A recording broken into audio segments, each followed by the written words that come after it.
भीमराव अम्बेडकर जी का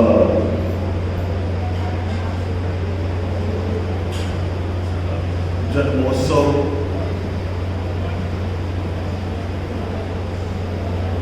जिसके उपलक्ष्य में हम सब लोग यहाँ राजेश वैद जी के निमंत्रण पर इकट्ठा हुए। बाबा साहब भीमराव अम्बेडकर जी का जिक्र उनका नाम आज हर राजनीतिक दल जो है उनसे आप सुनते हैं। पंजाब सरकार ने तो एक अद्भुत फैसला लिया जो अभी अभी चुनी गई,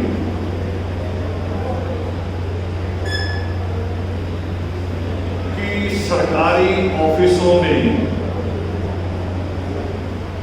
बाबा साहब भीमराव अम्बेडकर और शहीद भगत सिंह का चित्र लगे। बहुत क्रांतिकारी फैसला है, मगर नीयत देखनी पड़ती है, किस नीयत से लिया गया। हमें अगर आज राजेश जी कहाँ है, मेरे ऊपर कोई पाबंदी नहीं, तो मैं वर्तमान राजनीति पर भी बात करना चाहता हूँ। अगर बाबा साहब अम्बेडकर को याद करना है, क्योंकि हम उसी हालात के मारे हुए हैं, बिना किसी पार्टी की, सारी पार्टियों की बात कर रहा हूँ। इस्लाम में एक कहावत है, आप उसको सुनते हैं, जब वो अरबी में बोलते हैं अल्हम्दुलिल्लाह, उसका अर्थ शायद आपको नहीं पता। उसका अर्थ है कि जब सारी कायनात आपके खिलाफ खड़ी हो जाएगी, सारा जगत आपके खिलाफ खड़ा हो जाएगी, तो भी अपनी ताकत और ईश्वर पे विश्वास रखें। और बाबा साहब अम्बेडकर उसी वक्त पैदा हुए थे, उस वक्त पैदा हुए थे। आज तो बाबा साहब भीमराव अम्बेडकर को हम डिग्रियों के नाम से भी याद करते हैं कि उनकी डिग्री सबसे ज्यादा थी। आज बाबा साहब भीमराव अम्बेडकर को दुनिया की जो सबसे बड़ी ताकत है, सबसे पावरफुल देश है जिसको आप कहते हैं अमेरिका, और वहां की सबसे बड़ी यूनिवर्सिटी कोलंबिया, वो कोलंबिया यूनिवर्सिटी हमारी तरह नहीं, राजनेताओं की तरह नहीं, बेटे आवाज खराब कर दी आपने, आवाज खराब हुई है, पीछे आ रही आवाज साहब, इको ना करो इसको, मेरी आवाज साफ रहने दो, मैंने गायकी नहीं करनी। कोलंबिया यूनिवर्सिटी किसी राजनेता के झूठ की तरह नहीं, यूनिवर्सिटी जब फैसला लेती है तो उसका बोर्ड ऑफ डायरेक्टर, उसका सेनेट सारे बैठते हैं, और दुनिया की सबसे बड़ी ताकत की वो यूनिवर्सिटी बाबा साहब अम्बेडकर को कहती है कि वो ज्ञान के प्रतीक है। लोग ओशो को कहा करते थे कि चलती फिरती लाइब्रेरी, और कोलंबिया यूनिवर्सिटी ने उससे भी ऊपर बाबा साहब भीमराव अम्बेडकर को कहा कि ज्ञान का अगर कोई सिंबल हो सकता है, नॉलेज का कोई सिंबल हो सकता है, तो वो बाबा साहब भीमराव अम्बेडकर है। और बाबा साहब भीमराव अम्बेडकर जिनको हम डिग्रियों, जिनको हम कोलंबिया यूनिवर्सिटी की पहली उनकी इकोनॉमिक्स के ऊपर पीएचडी, उस रूप में हमको याद करते हैं मगर वो बाबा साहब अम्बेडकर पैदा किस समय हुए? बाबा साहब भीमराव अम्बेडकर पैदा हुए थे। आप थोड़ा सा अगर जोर डालेंगे, अब तो आपके पास मोबाइल है जिसमें गूगल बाबा जी बैठे हैं, बहुत सारी चीजें वो आपको उपलब्ध करा देगा। नहीं तो बहुत विद्वान भी हैं, अभी मुझे पूरी एक लाइट प्रोफेसर की यहाँ आने पर मिली, ये सारे लोग आपकी मदद कर सकते हैं।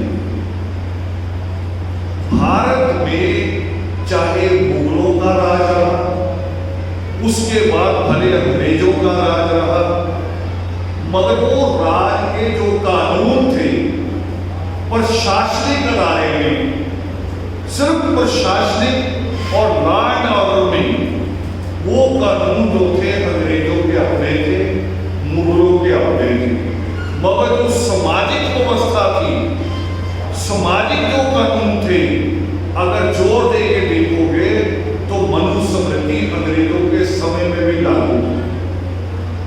अंग्रेजों के समय में भी नोट्स मिलेंगे आपको, अंग्रेज अधिकारियों के नोट्स आपको मिलेंगे कि जहां कहीं हमारा सामाजिक मसला आया, जैसे भारत में एक लहर चली सती प्रथा के खिलाफ, बाल विवाह के खिलाफ, शुरुआती नोट अंग्रेज सरकार के जो लगे वो ये लगे कि इनके अपने कस्टम्स हैं, इनकी अपनी रस्में हैं, हम उसमें दखलंदाजी नहीं करेंगे। उसी का एक बड़ा प्रमाण है जो बाल गंगाधर तिलक ने शुरुआत की थी, जिसका कोई बेस ही नहीं था, जिसका कोई पुरातन इतिहास नहीं है, जिसको कहते हैं गणेश क्यों मनाई जाती है, गणपति, जो था ही नहीं।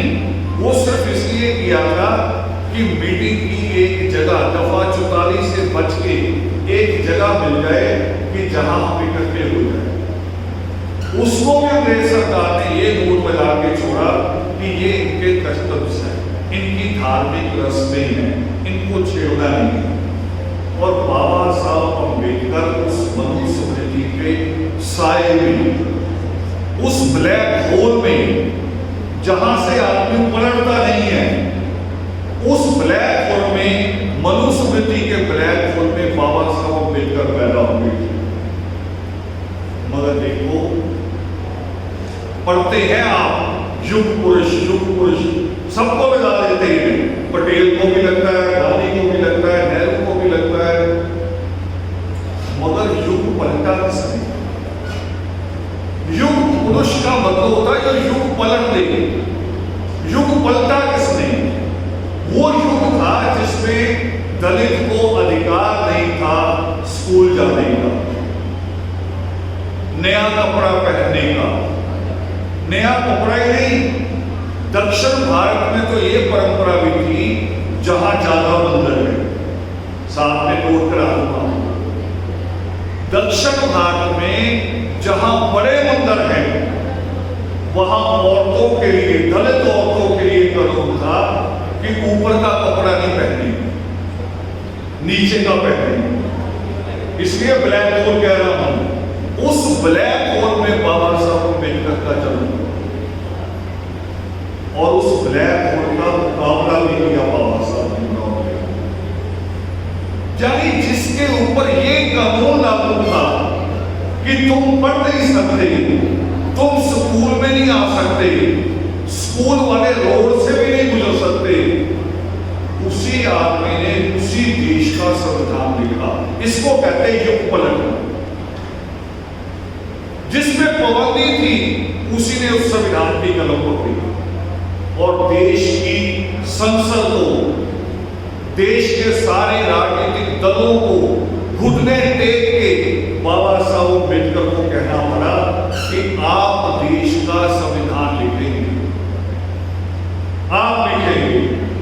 आज बहुत सारी ऐसी बकवास भी आती है कि बाबा साहब अम्बेडकर ने संविधान नहीं लिखा। रिकॉर्ड निकाल के देखो, जितनी टीम थी बाबा साहब के साथ, उनका रिकॉर्ड निकालो उन दिनों का, बहाने बना के भागे थे सारे के सारे जब संविधान लिखना था। इसमें कोई पक्षपात नहीं, ऑन रिकॉर्ड बहाने बना के निकाल के एक सबूत। दूसरा सबूत, पार्लियामेंट की डिबेट। पार्लियामेंट की डिबेट जब हुई है, संविधान जब पेश हुआ, जब पास नहीं हुआ, जब पेश हुआ, उसकी एक एक धारा पे जवाब किसने दिया? जवाब किसने दिया एक एक धारा का कि ये जो धारा है इसका क्या अर्थ होगा, इसकी व्याख्या क्या, डेफिनेशन क्या है, वो किसने जवाब दिए? पार्लियामेंट का पूरा डिबेट उठा के देखो, सिंगल पर्सन बाबा साहब भीमराव अम्बेडकर, जिन्होंने ये जवाब दिया। युग परिवर्तन से कहते हैं। दूसरा, केवल दलित नहीं, देश की तमाम औरतों के ऊपर, देश की तमाम औरतों पे ये पाबंदी थी कि तुम्हारा कोई अधिकार नहीं। औरतों को अपने बाप की संपत्ति का अधिकार भी नहीं था, औरत को तलाक मांगने का अधिकार नहीं था। यानी औरत नहीं, आज भी जो कहा जाता है शादी के समय में कि आओ जी कौन कन्यादान करेगा, ये शब्द बोला जाता है कन्यादान, और दान की हुई चीज वापस मांगी जाती है कभी? दान दी हुई चीज पे आपका अधिकार रह सकता है? नहीं। और हम इसलिए हमने इस शब्द का विरोध किया कि कन्यादान नहीं है, दो परिवारों का मिलन है, दो रूहों का मिलन हो सकता है। क्योंकि सृष्टिकर्ता वाल्मीकि देवता क्या कहते हैं? वो कहते हैं कि जननी और जन्मभूमि स्वर्ग से भी बढ़कर है। जो स्वर्ग से बढ़कर है उसको आप भेड़ बकरी की तरह दान कर दोगे और साथ में शर्त लगा दोगे कि डोली में बैठ के जा रही हो, अर्थी पे बैठ के निकलना, तुम्हारे साथ कुछ भी हो तुम अर्थी पे बैठ के निकलोगी। बाबा साहब भीमराव अम्बेडकर ने संविधान लिखने के बाद 1951 में तैयारी करनी शुरू की, 1951 में, कि हमें महिलाओं पे भी बात करनी। करते करते 1954 तक पहुंच गए। और जानते बाबा साहब अम्बेडकर ने कब किया? ये भी रिकॉर्ड में है। बाबा साहब भीमराव अम्बेडकर को उनके डॉक्टरों ने कहा कि आप खाने पीने का ध्यान नहीं रखते हैं, आप हमेशा टेंशन रखते हैं, आपको डायबिटीज भी है, आपका ब्लड प्रेशर हाई भी है, और अब आपको दवाई लिख के नहीं दी जा सकती, आपको एडमिट होना पड़ेगा। और वही लेटर बाबा साहब भीमराव अम्बेडकर ने उस वक्त के प्रधानमंत्री पंडित जवाहरलाल नेहरू को भी साथ में अपनी लेटर लगाई, लिखा कि डॉक्टरों की ये राय है, मगर मेरी राय ये है कि पहले मैं देश की बेटियों के अधिकार का कानून पेश करना चाहता हूं। पहले हॉस्पिटल जाने से, ये लाइन है बाबा साहब अम्बेडकर की पार्लियामेंट के रिकॉर्ड में लगी हुई है, कि मैं हॉस्पिटल जाने से पहले अपने स्वास्थ्य को प्राथमिकता नहीं, पहली प्राथमिकता देश की बेटी को, जिसके लिए सृष्टिकर्ता वाल्मीकि देवता कहते हैं कि कई जन्मों के पुरुषार्थ के बाद कन्या रत्न की प्राप्ति होती है। शायद पुरानी मान्यता फंसी होगी ना यहाँ खोपड़ी में, जल्दी समझ में नहीं आती ये बात कि कई जन्मों का पुरुषार्थ होता है। इसको मैं एक सेकंड में साबित कर दूंगा आपको। आप कभी घर लौटिए,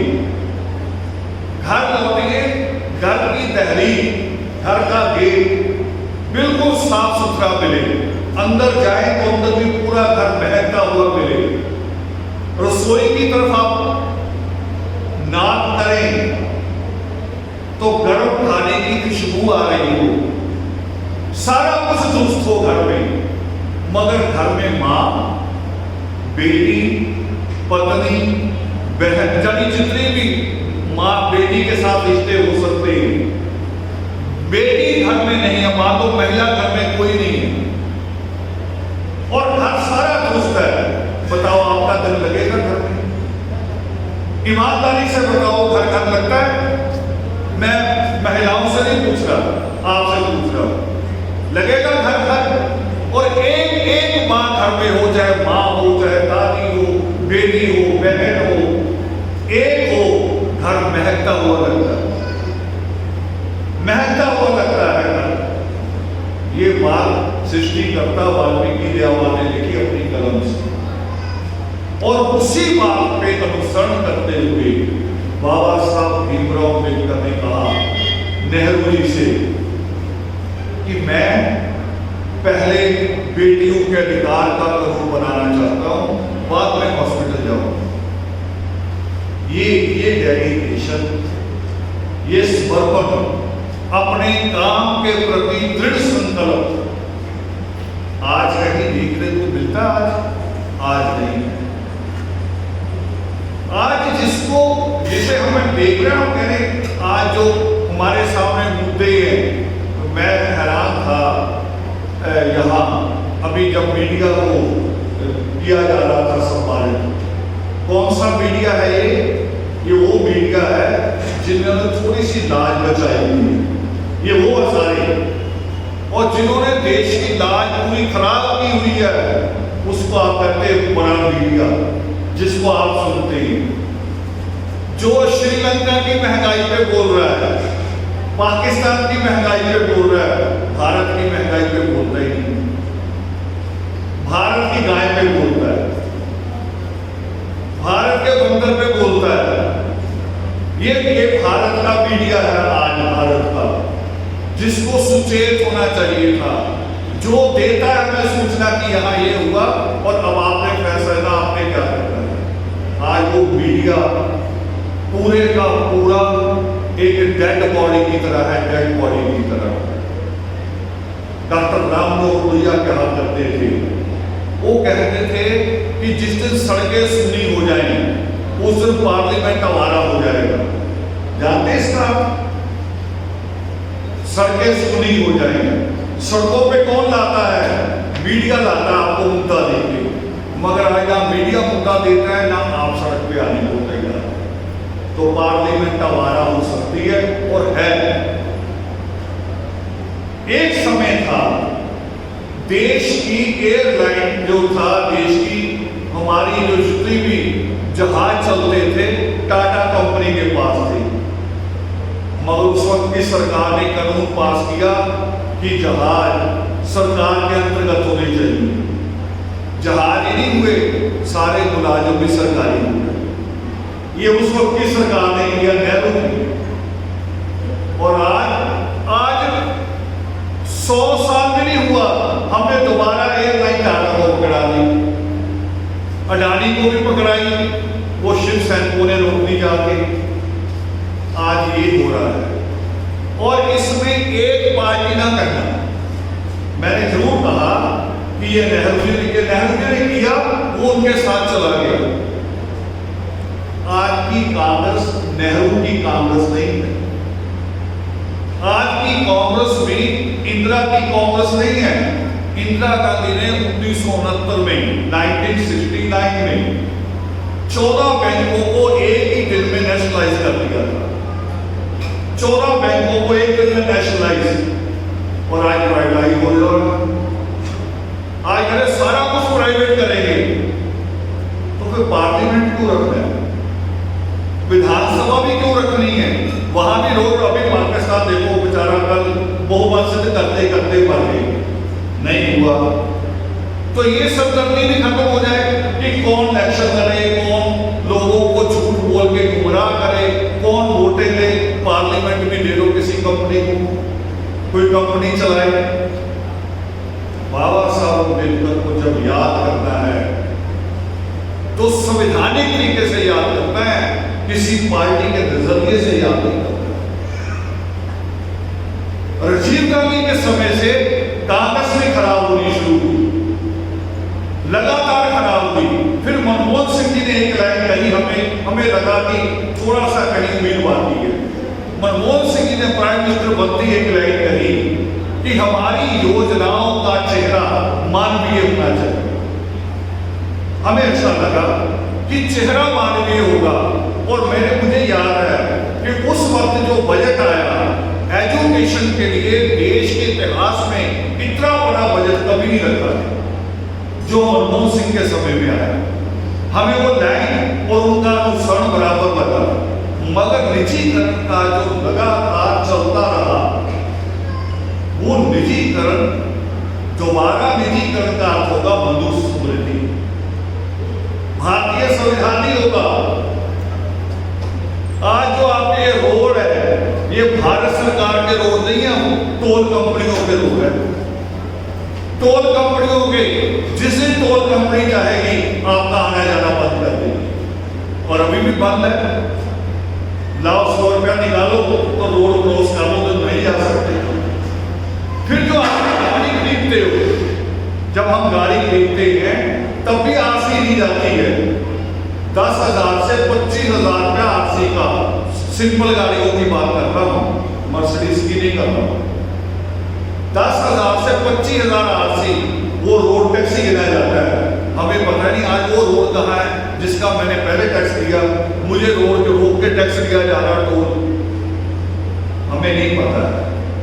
मगर मेरी चिंता इससे ज्यादा बड़ी है, वो जो है बाबा साहब अम्बेडकर ने जो हमें कहा, जो सृष्टिकर्ता वाल्मीकि देववान के हाथ में नजर आती कलम, बाबा साहब अम्बेडकर ने अपने 4 बच्चे कुर्बान किए हमारे ऊपर। हमने कहते वंशदानी, और हम ऐसे हैं सारे पढ़े लिखे भी, उनके बच्चों का नाम भी याद नहीं होगा। मैंने अपने वीडियो देखे हैं, मंच पे खड़े होके देवी लाल के पूरे परिवार का नाम, जो बच्चे अभी कल ही पैदा हो उसका भी नाम रख देंगे कि मैं उसका भी ऋणी हूं, मैं उसका भी ऋणी हूं, मैं नेहरू का भी ऋणी हूं, मैं राहुल गांधी का भी ऋणी हूं। मैंने वो नेता देखे, मगर बाबा साहब अम्बेडकर के 4 बच्चे कुर्बान हुए, उनका नाम पता नहीं।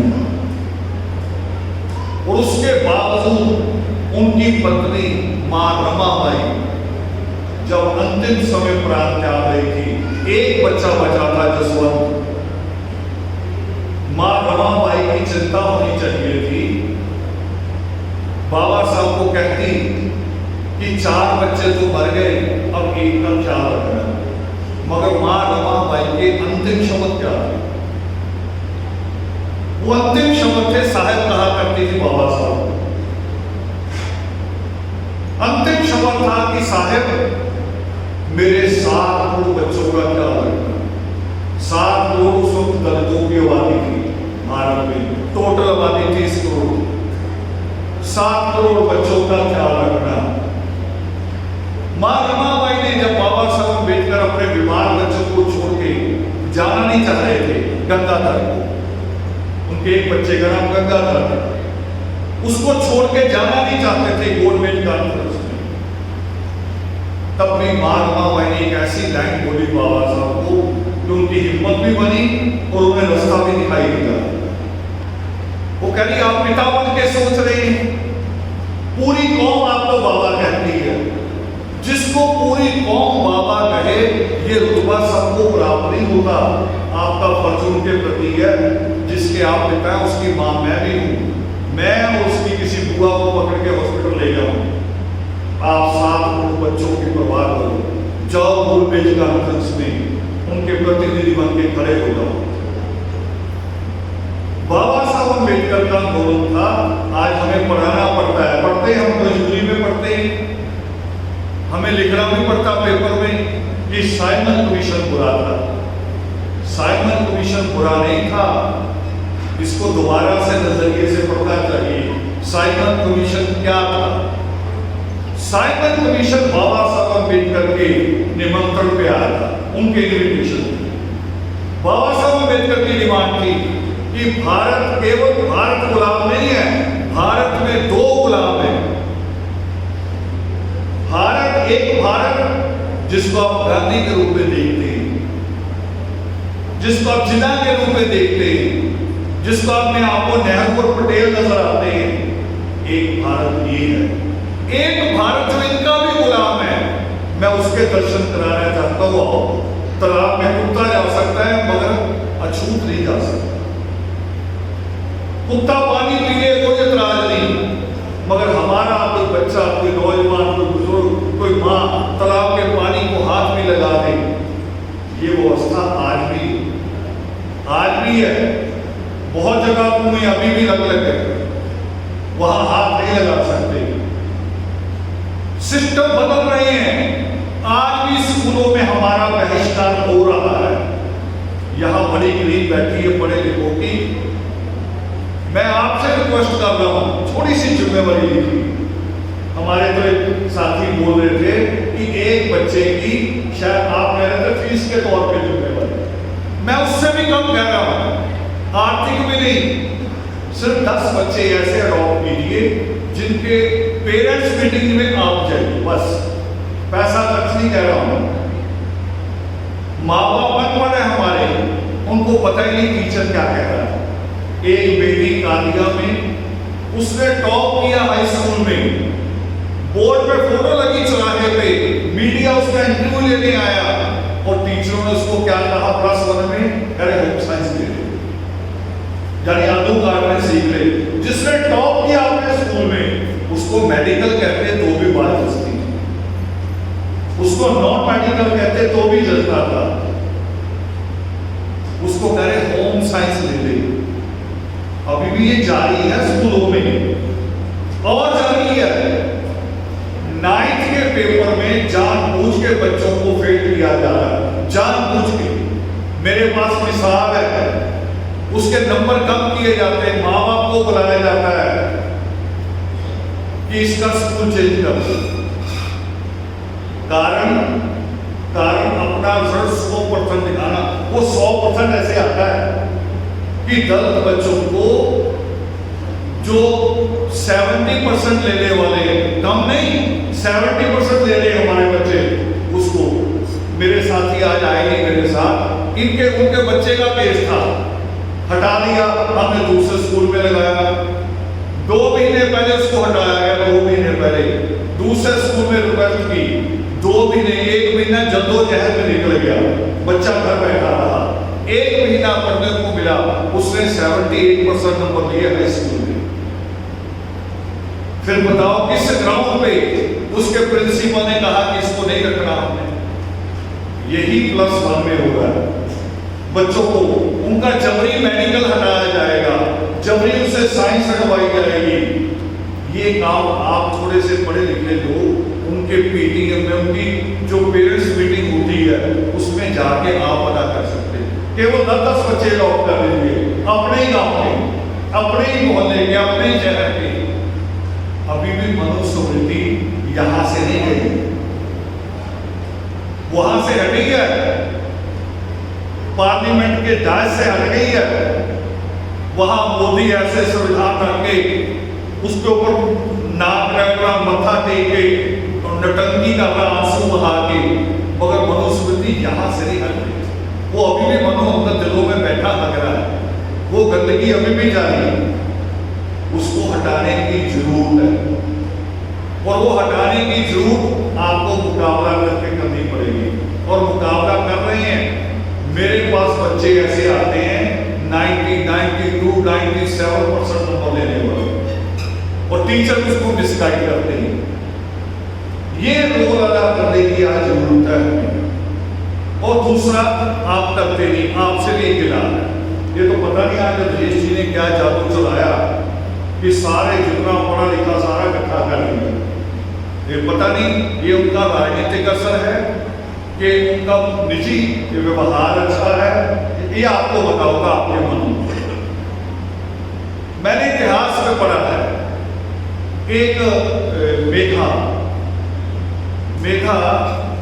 नाम से हुए महाराष्ट्र में, उसने लड़ाई लड़ी 1881 में। लड़ाई क्या लड़ी? मेघा लोखंडे पूरा नाम। मेघा लोखंडे ने लड़ाई लड़ी। उस वक्त संडे की छुट्टी नहीं होती थी भारत में। उसने लड़ाई लड़ी कि संडे की छुट्टी लो। और आधार क्या था? अब देखो आधार आपके बदल गए। मेरे सामने बैठे बच्चे मुझे खुद मेरे सामने बात कर रहे हैं। हमारी टीम के बच्चे आपस में बात कर रहे हैं मेरे सामने, कान में कह रहे हैं कि ना, मैंने पूछा कौन जो नहीं आया वो क्यों नहीं आया, फोन करो उनको। फोन करने की बजाय एक दूसरे के कान में फीलिंग कर रहे हैं, कह रहे देखो कि एक ही तो संडे आता है और वो संडे भी हमने अपने परिवार के लिए स्पेंड करना होता है ना। और रावल जी कह रहे थे कि संडे वाले दिन इकट्ठे हो जाओ, क्या होगा, मीटिंग होगी। मैं सुन रहा हूं मेघा लोखंडे ने क्या लिखा अपनी लेटर में, उसने लिखा अपनी लेटर में कि हम 7 दिन घर रहते हैं, शाम को 5 बजे छुट्टी होती है, 6 बजे अपने घर में घुस जाते हो, शाम 6 बजे से सुबह 9 बजे निकलते हो, शाम 6 बजे से सुबह 9 बजे तक 15 घंटे बनते हैं। कितने घंटे बने? 15 घंटे। सोने के कितने होते हैं? जो बहुत लंबी नींद लेते हैं मेरे जैसे 8 घंटे, नहीं तो 6 घंटे लोग नींद लेते हैं। जो कारोबारी लोग हैं 6 घंटे। 15 घंटे में 8 घंटे निकाल दो नींद वाले भी अगर, तो कितने घंटे बचे? 7। और 7 घंटों को 6 दिन से मल्टीप्लाई करो, कितने घंटे हो गए? 42। और 42 घंटे को आप दिन में बांट लो दिनों में, तो लगभग 2 दिन तो हो गए कि नहीं बन गए? पौने 2 दिन आगे कि नहीं हो गए? मेघा लोखंडे ने लिखा कि संडे हमें चाहिए सामाजिक गतिविधियों के लिए। हमारा जो सामाजिक जीवन है ये खत्म हो रहा है। हम 8 दिन ड्यूटी पे होते हैं या घर पे होते हैं, मगर पड़ोसी का क्या कर रहा है, हमारे पड़ोस में क्या घटित हो रहा, ये मुझे पता ही नहीं। दिन मांगा था सामाजिक गतिविधि के लिए और लोगों ने इस दिन को जोड़ दिया किसके लिए? बच्चों के साथ पिकनिक मनाने के लिए। पिकनिक मनानी है तो और छुट्टियां भी आती हैं, और भी आती है छुट्टियां मनाने के लिए। मुझे तो एक ऐसे टीचर ने फोटो में भेज दी और मुझे भी भेजी, चलो मुझे भेजता तब भी ठीक था, पटियाला का टीचर था, मुझे भेज देता ना पर्सनली, कोई बात नहीं। अपने बच्चों के साथ पिकनिक मनाने का फेसबुक पे डाल रहा, चलो किसी झरने पे खड़े होकर फोटो खिंचवाता तब भी चल सकता था, है ना। किसी पहाड़ का सुंदर दृश्य होता तब भी अच्छी लगती थी। वो लेग पीस लेके और मुंह को लगा के उसकी फोटो फेसबुक पे डालना, फैमिली से टीचर। बाबा साहब अम्बेडकर ने अपने 4 बच्चे इसलिए कुर्बान किए कि तुम ऐश करना और बाकी कौम घर में चली जाए, बाकी कौम के साथ जो मर्जी हो। इसलिए किया था बाबा साहब ने। मां रमाबाई ने इसलिए कहा था कि मेरे बच्चे को छोड़ो, और मर भी गया था। बाबा साहब अम्बेडकर के जाते ही गंगाधर की मृत्यु हो गई। पड़ोसी इकट्ठे हुए और जैसे हमारे यहाँ होता मृत्यु पे, वो कह रहे जी लाओ कफन ले आएंगे। मां रमाबाई के पास कफन के पैसे नहीं, अपनी साड़ी फाड़ के लाई थी कि इससे मेरे बच्चे को ढक दो। और हमारे पास आज पैसा इसलिए बालाजी के जा रहे हैं। देखो जहां से आपके ऊपर पाबंदियां लगी हैं, जहां साउथ के मंदिर ने प्रधानमंत्री श्रीमती इंदिरा गांधी को अंदर आने से मना कर दिया था, इसलिए इसकी शादी फिरोज गांधी से हुई है। अब इसका धर्म हिंदू नहीं रहा, जो हिंदू नहीं है वो अंदर नहीं आ सकता। तो आप तो हिंदू है ही नहीं। आप तो हिंदू तब हो जब वोट की जरूरत होती है, दंगे की जब जरूरत होती तब आप हिंदू हो। वैसे आप हिंदू नहीं हो, जितने मर्जी कावड़ ले आओ, आपके कावड़ को रोका जाता है शरीर पे चढ़ाने को। यहाँ बैठे हैं साहब, कई शिकायतें आई इनके पास, मगर हम हटते नहीं। इतने बेशर्म हो गए हैं कि किसी जानवर को भी अगर बार बार टोक दिया जाए ना, डंडा लेके हड़का दो, जानवर आना बंद कर देता है, मगर हम नहीं हट रहे। जहां लिख के लगाया कि शुक्रों का आना मना, वही जा रहे धक्के खाने, बार बार जा रहे हैं। कोई गया हम में से जहां बाबा साहब अम्बेडकर का जन्म हुआ? हम में से कोई गया? यहां हाथ खड़ा करो, भी गिनती कर लेते हैं। और दूर नहीं है, मध्य प्रदेश में या इंदौर से 25 किलोमीटर की दूरी पे। हाथ खड़ा करो, कौन कौन गया बाबा साहब अम्बेडकर की जन्मभूमि में? कौन गया जहां बाबा साहब अम्बेडकर का अंतिम संस्कार किया गया? नहीं जा रहे? बालाजी चले जाओ, कोई टेंट करा के आओगे, पूरा बाल को आगे। ये सोचो अपने आप में। एक आंदोलन हुआ था 1907 में, असम बंगाल जब इकट्ठे होते थे, बिहार के बीच में होता था। वहां होती थी जाति चंडाल। चंडाल पंजाब में भी कहते थे, चंडाल से छुआ कहा जाता है। वहां पूरे चंडाल था। उनकी एक मीटिंग हुई, उनके गुरु की डेथ हो गई, दूसरे गुरु को गद्दी देनी थी। वो इकट्ठा हो गए सारे कि गुरु के लड़के को गद्दी देनी है। मगर लड़का थोड़ा समझदार था, शायद उसमें बुद्धि थी। उसने आके कहा कि आपका गुरु नहीं बनना है। लोग हैरान हो गए। वो कह रही ऐसे कैसे? गद्दी के लिए तो लड़ाई हो जाती है। वो कह रहा आपका गुरु नहीं बनना, जब आप जाहिल ही रहना चाहते हैं, मैं जाहिलों का गुरु नहीं बनूंगा। मेरी शर्तें हैं, शर्तें मंजूर हो तो मैं आपका गुरु बन सकता हूं। वो कह रही मंजूर है? कह रहा मंजूर नहीं, पहले सुन लो। एक मुझे गीत याद आ रहा हूं, शब्द पे एक गीत है कि दूसरों की जय से पहले खुद की जय करो। सुना कभी? दूसरों की जय से पहले खुद की जय करो। भारत की फौज जब बॉर्डर पे खड़ी होती है, दूसरे की जय कहती है कि अपनी कहती है? अपनी जय कह के आगे बढ़ते हैं ना, अपनी जय कही जाती है।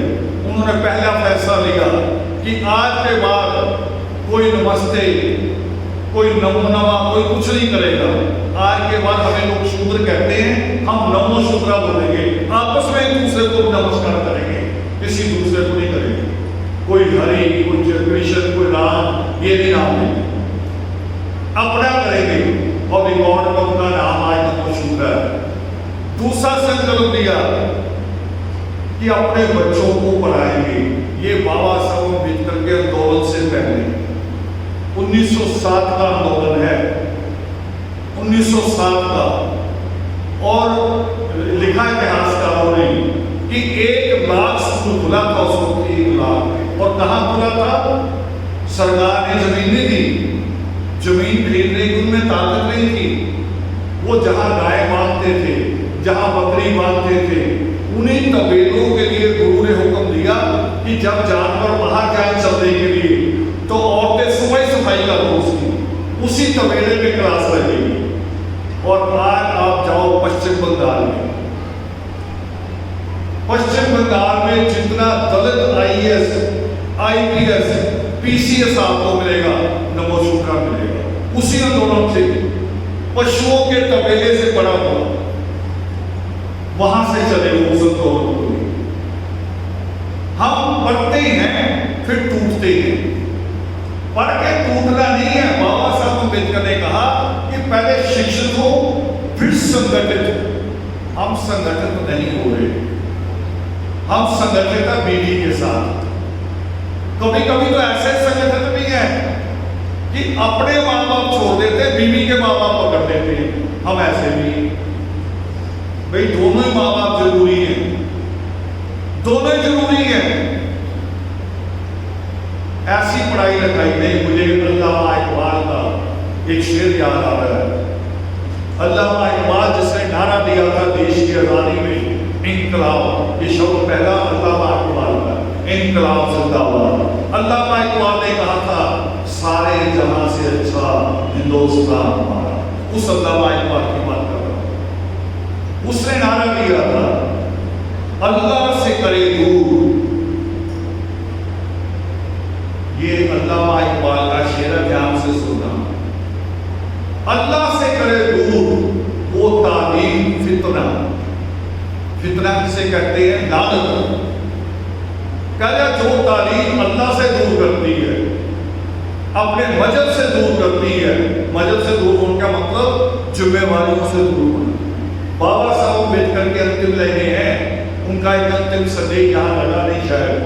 उन्होंने कहा था कि मेरा अंतिम संदेश ये है कि मुझे हमेशा अपने समाज के साथ जुड़ के रहने में गर्व महसूस होगा।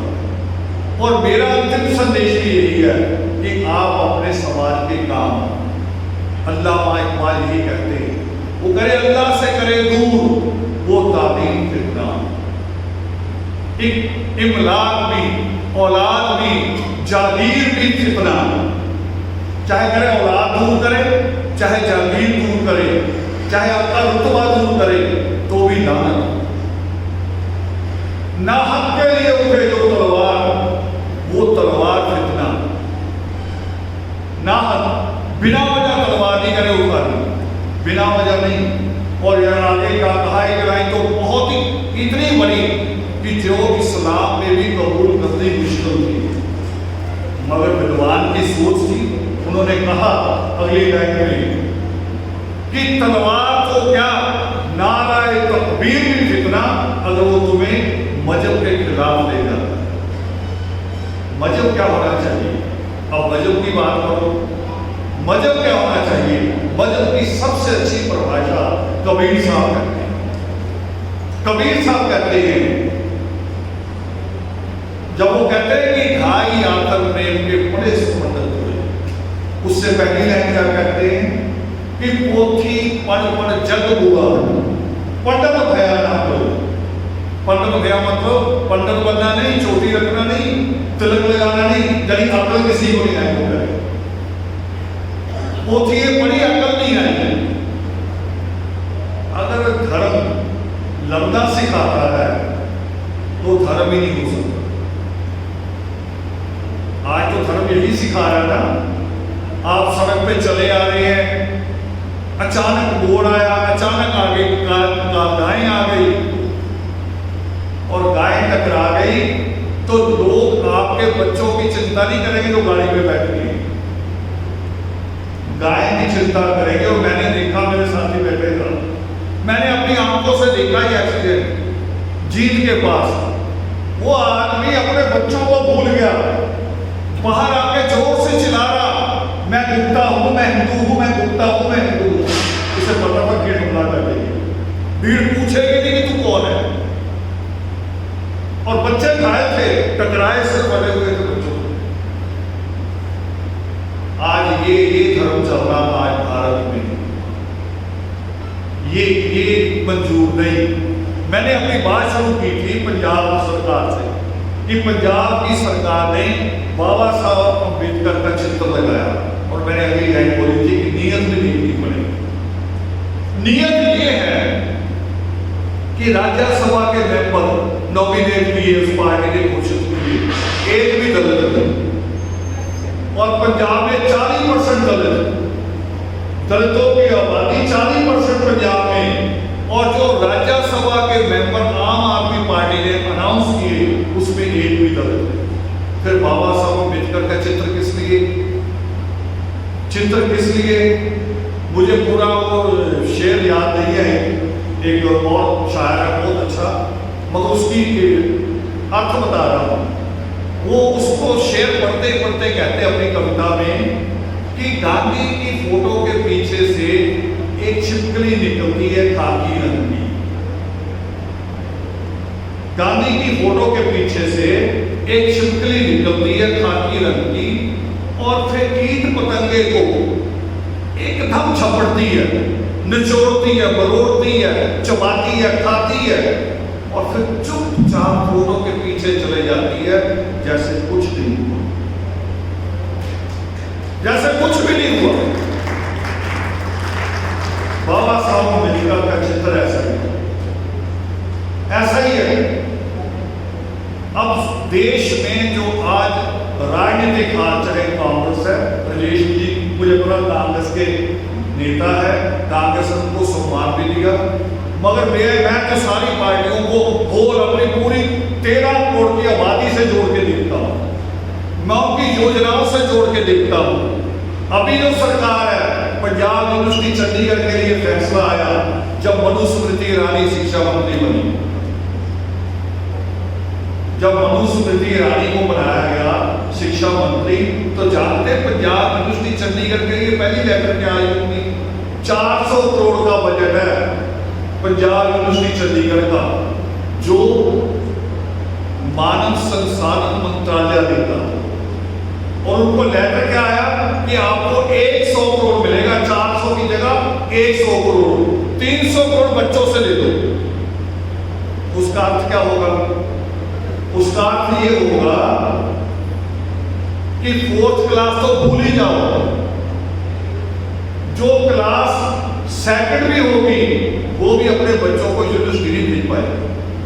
जब 300 करोड़ यूनिवर्सिटी ने बच्चों की जेब से निकालना है, तो हम अपने बच्चों को यूनिवर्सिटी भेज पाएंगे? पढ़ा था मैंने, आपने भी पढ़ा होगा कि संत होता है जो संत बाबा और नेता, ये शिक्षा से बड़ा डरते हैं पढ़े लिखे लोगों से।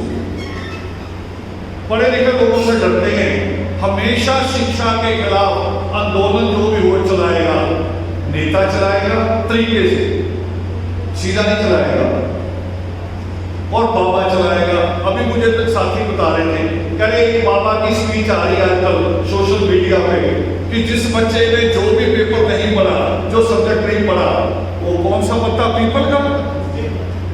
पीपल के पत्ते के ऊपर अपना रोल नंबर, क्लास, सब्जेक्ट लिख के शिवलिंग से चिपका दो, आप पास हो जाओ। ये बाबा कर रहे हैं। और अभी भी जो सरकारों का जोर लगा हुआ है शिक्षा को खराब करने में लगा है। हाँ, मनमोहन सिंह के समय बड़ा बजट आया, मगर उसके बाद बड़ा बजट नहीं आ रहा, और इसको लेके बड़ा आंदोलन नहीं है।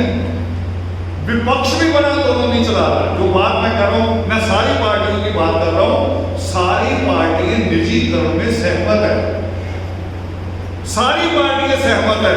वो चाहे आपकी चाहे निजी कंपनी वाली चौटाला की पार्टी क्यों ना हो, चाहे पंजाब की निजी पार्टी है ना अकाली दल, ये निजी पार्टी है, परिवारिक, सारी पार्टियां सहमत है।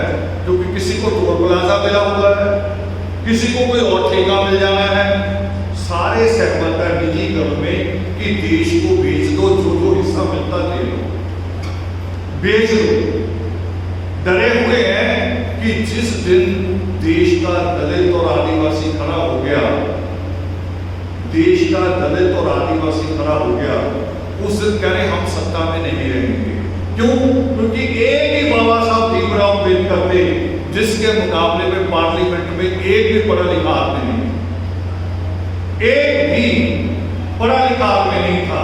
और आज तो हमारे बच्चे मुकाबला कर रहे 90% में, 90% का भी मुकाबला करते हैं, और सहूलतें नहीं है। कमरा एक है उनके पास पढ़ने के लिए, और दूसरा हमारी, आप में से किसी की दादी होगी जो मैथ की टीचर हो, हमारी दादी मैथ की टीचर नहीं, वो तो झाड़ू चलाती थी बेचारी, सिर पे गंदगी उठाती थी। उनकी दादी है मैथ की टीचर, फिजिक्स की टीचर, उनके दादा भी, उनके नाना भी, तो उनको कितने लोग मदद करने वाले। हमारा बच्चा अकेले लड़ता है, और साथ में कास्टिज्म से भी लड़ता है। मुझे बच्चों ने कहा, कह रही मैं कॉलेज गया, पता नहीं चाचे ने किसी ने कह दिया होगा चल तुम्हें अच्छा सूट लेके दे दूं, जीन ले ली, टी शर्ट ले ली, तो कह रहा मैं वही पहन के चला गया। तो कह रहा मेरे आसपास घूम रहे बच्चे दूसरे, मुझे बीच में खड़ा कर दिया, मेरे आसपास घूम के कह रहे तुम दलित लगते तो नहीं हो, दल सीट पे आए हो। तो मैंने कहा डरते क्यों? तुम भी उसको खड़ा करो, उनके आसपास घूमो, वो भी तुम भी लगते नहीं हो पंडित, ना चोटी है, ना धोती है, ना भिखारी की तरह हाथ है, तुम भी नहीं लगते। ये मुकाबला करना पड़ेगा, जिसको कहते हैं सांस लेने की ड्यूटी। लक्ष्मण बंगारू में आरोप लग गया, तो बंगारू नाम की कहावत बना दी। बूटा सिंह पे आरोप लग गया, तो बूटा सिंह की कहावत बना लेते हैं। भाई राहुल महाजन भी तो लफंगे की मिसाल है, प्रमोद महाजन का लड़का राहुल महाजन भी तो लफंगों की मिसाल है। चाहिए मिसाल, जो बाप को भी खा गया, बाप के सेक्रेटरी को भी खा गया, बाप की इज्जत को भी खा गया। मिसाल हमारे नाम पे बनती है क्योंकि हम भी उसे रख लेते हैं। तो हमें बहुत सारे मोर्चों पे लड़ाई करने की जरूरत है। ये आयोजन केवल साल में एक बार नहीं, आपको अपने अपने नजदीक जहां जहां भी आप हैं, चाहे आप अपने घर की छत पे बिठाइए, 20 आदमियों को इकट्ठा कीजिए, मगर 20 पढ़े लिखों को ना करना। 20 उनको करो जो स्कूल नहीं जाते, उनके माँ बाप को बुलाओ, उनसे बात करो कि स्कूल क्यों नहीं जाते, और स्कूल का महत्व बताओ कि स्कूल जाने का फायदा क्या है। दुनिया की सबसे बड़ी बीमारी गरीबी है और उसका इलाज एजुकेशन है, शिक्षा, कलम उसका इलाज। यही बाबा साहब अम्बेडकर ने कहा और यही बात सृष्टिकर्ता वाल्मीकि व्यावर कहते हैं। और इतनी बड़ी बात कहते हैं, आप हैरान हो जाएंगे। कोई धर्म शास्त्र नहीं कहता आज तक भी दान ना करो, किसी धर्म ग्रंथ में नहीं लिखा भी तीर्थ ना करो, मगर सृष्टिकर्ता वाल्मीकि व्यावर कहते हैं कि तप करने से, दान करने से, तीर्थ यात्राएं करने से भी तुम्हारी मुक्ति नहीं होगी। ये लिखा है परमात्मा ने अपनी कलम से पावन योग सिद्ध में, वो करे तुम्हारी मुक्ति केवल ज्ञान से होगी, ज्ञान से। और आगे जो बैठे हैं और वो भी सम्मानित किए गए, वो केवल ज्ञान की वजह से सम्मानित किए। राजेश बैगी अगर एक बोर्ड के जहाज से नौकरियां दी जाती हैं, अगर वहां मेंबर चुने गए तो एजुकेशन की वजह से चुने गए हैं।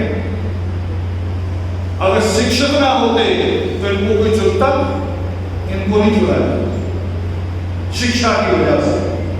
तो एजुकेशन की जरूरत है, मगर एजुकेशन को धीरे धीरे हमसे दूर किया जा रहा है।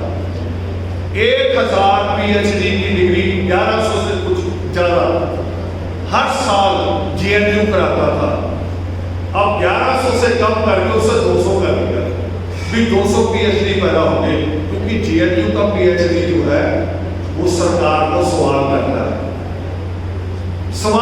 है, सरकार सवाल से डर रही है। देखो कौन सी चीज बड़ी है, यही चीज थी जो बाबा साहब अम्बेडकर कहते थे कि शिक्षा शेरनी का दूध है। शिक्षा से डर रही है सरकार कि ज्यादा पढ़े लिखे होंगे तो हमें सवाल करेंगे। और अब मेरा अंतिम बात यही कह दिया कि घर बढ़िया बने ना बना हो, कपड़ा अच्छा ना मिले तो कोई नहीं, एक कपड़ा भी कई साल चल जाता है। और शादियों में 7-7 10-10 दिन जाना बंद कर दो। ये बड़ी बीमारी है मेरे यहाँ, मेरी पूरी कौम को बीमारी है। शादी आ जाए, औरत अभी आदमी काम से भी लौटा, औरत पहले टाइम टेबल तय करके बैठी होती है कि जी मैं तो 7 दिन पहले जाऊंगी, बेचारे कह के गए हैं 7 दिन पहले, और फिर बैठी रहेगी शादी के बाद भी। कह रहे हो लड़की ने वापस आना है ना, वो भी देख के जाना भी तुमने भी रिबन काटना है, लड़की आएगी चल जाएगी। और ईमानदारी से बताओ, हमारा रिश्तेदार कभी खुश होके वापस लौट रहा है? खुश होके लौटा कभी आपने शादी को बुलाया? आखिरी दिन लड़के जाते हैं और पूरी गली में क्या कहेंगे, भूख होके आए थे, भूख होके आए, मीट मुर्गे खा के उनका पूरा पीपा आटे का खाली करके फिर उनको कहेंगे भूख होके आए, वो चरण भूखे हुई है।